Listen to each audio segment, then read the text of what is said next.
C P എമ്മിൻ്റെ ആളുകൾ തന്നെ, തർക്കമൊന്നുമില്ല. പക്ഷേ സി പി എമ്മിൻ്റെ ആളുകളാണ് എന്നുകൊണ്ട് പ്രീ പ്ലാൻഡ് ആണെന്നോ അല്ലെങ്കിൽ പിണറായി വിജയൻ നിർദ്ദേശിച്ചാണെന്ന് ഞാൻ കരുതുന്നില്ല.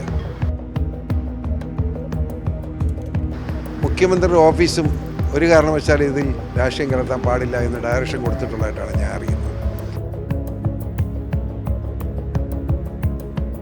പ്രതികളായിട്ട് വന്ന 5 പേര് സഹാക്കന്മാരാണ്, ഇവിടുത്തെ സി പി എമ്മിൻ്റെ ഗുണ്ടകളുമാണ്.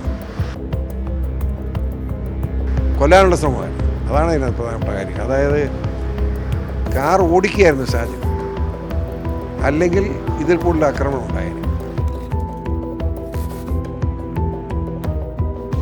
തലയ്ക്ക്, മൂക്കിന്, ചങ്കിന് എല്ലാം ഭീകരമായി മർദ്ദനമേറ്റിട്ടുണ്ട്.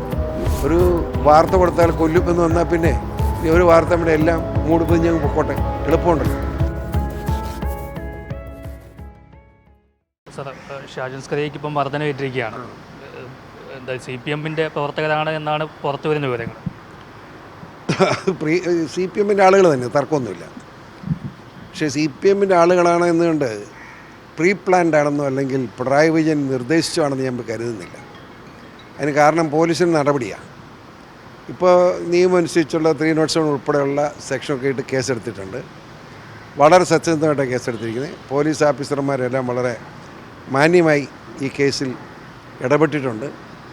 മുഖ്യമന്ത്രിയുടെ ഓഫീസും ഒരു കാരണവശാലും ഇതിൽ രാഷ്ട്രീയം കലർത്താൻ പാടില്ല എന്ന് ഡയറക്ഷൻ കൊടുത്തിട്ടുള്ളതായിട്ടാണ് ഞാൻ അറിയുന്നത്. അന്നെനിക്ക് ഇതിനകത്ത് രാഷ്ട്രീയമൊന്നുമില്ല. അവർ സഹാക്കന്മാരാണ്. പ്രതികളായിട്ട് വന്ന 5 പേര് സഹാക്കന്മാരാണ്, ഇവിടുത്തെ സി പി എമ്മിൻ്റെ ഗുണ്ടകളുമാണ്. പക്ഷേ പാർട്ടിയുടെ ഒരു തീരുമാനപ്രകാരം ഉണ്ടായ ഒരു സംഭവം അല്ലിത്. ഈ 1-ാം പ്രതി എന്ന് പറയുന്ന ആളുടെ ഭാര്യയുടെ നിര്യാണം സംബന്ധിച്ച് ഷാജൻ കൊടുത്ത വാർത്തയാണ് ഇളെ പ്രകോപിപ്പിച്ചത്. അതുകൊണ്ട് അയാൾ പാറപ്പട കച്ചവടം കൊണ്ടുവന്ന് ഞാൻ കേട്ടത്. ഞാനിങ്ങനെ ആലോചിച്ച് ഇനി എങ്ങനെ ജീവിക്കുക ഈ കേരളത്തിൽ? അതിലാണ് മുഖ്യമന്ത്രി ഉത്തരം പറയേണ്ടത്. ഷാജനെ പോലെ ലോകം മുഴുവൻ അംഗീകരിച്ചിട്ടുള്ള ഒരു വലിയ മാധ്യമപ്രവർത്തകൻ എന്നുള്ളതിലാണ് മഹത്വം ഇരിക്കുന്നത്. ഇതുപോലെ ഭീകരമായി മർദ്ദിക്കുക എന്ന് പറഞ്ഞാൽ എങ്ങനെ നോക്കുന്നു? കൊല്ലാനുള്ള ശ്രമമായിരുന്നു, അതാണ് അതിനകത്ത് പ്രധാനപ്പെട്ട കാര്യം. അതായത് കാർ ഓടിക്കുകയായിരുന്നു ഷാജൻ, അല്ലെങ്കിൽ ഇതിൽ കൂടുതൽ ആക്രമണം ഉണ്ടായേനെ. കാറിന് പുറത്തിറങ്ങാൻ കഴിഞ്ഞില്ല, ഇറക്കിയില്ലല്ലോ. ഇറങ്ങാൻ ഷാജൻ ശ്രമിച്ചില്ലാത്തതുകൊണ്ടാണ് രക്ഷപ്പെട്ടത്. ഇല്ലെങ്കിൽ തലയ്ക്ക്, മൂക്കിന്, ചങ്കിന് എല്ലാം ഭീകരമായി മർദ്ദനമേറ്റിട്ടുണ്ട്. ഇതൊരു കാരണവശാലും പോലീസ് മാന്യമായി പെരുമാറാതിരിക്കില്ല എന്ന് ഞാൻ കരുതുന്നു. നോക്കട്ടെ, കാണാം.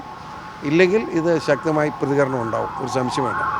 മാധ്യമ മേഖലയിൽ തന്നെ ഇത് ചർച്ച ചെയ്യപ്പെടും. കാരണം എങ്ങനെ ഒരു മാധ്യമപ്രവർത്തകന് ജീവിക്കാൻ പറ്റും? ഒരു വാർത്ത കൊടുത്താൽ കൊല്ലും എന്ന് വന്നാൽ പിന്നെ ഒരു വാർത്ത ഇവിടെ എല്ലാം മൂടിപ്പിഞ്ഞ് പൊക്കോട്ടെ, എളുപ്പമുണ്ടല്ലോ. ഒരു വിട്ടുവീഴ്ചയില്ലാതെ മുന്നോട്ട് പോകും. ആ കാര്യത്തിൽ ഒരു വ്യത്യാസം കാണില്ല എന്ന് ഞാൻ കരുതുന്നു. നമുക്ക് നോക്കിയെന്ന് കാണാം.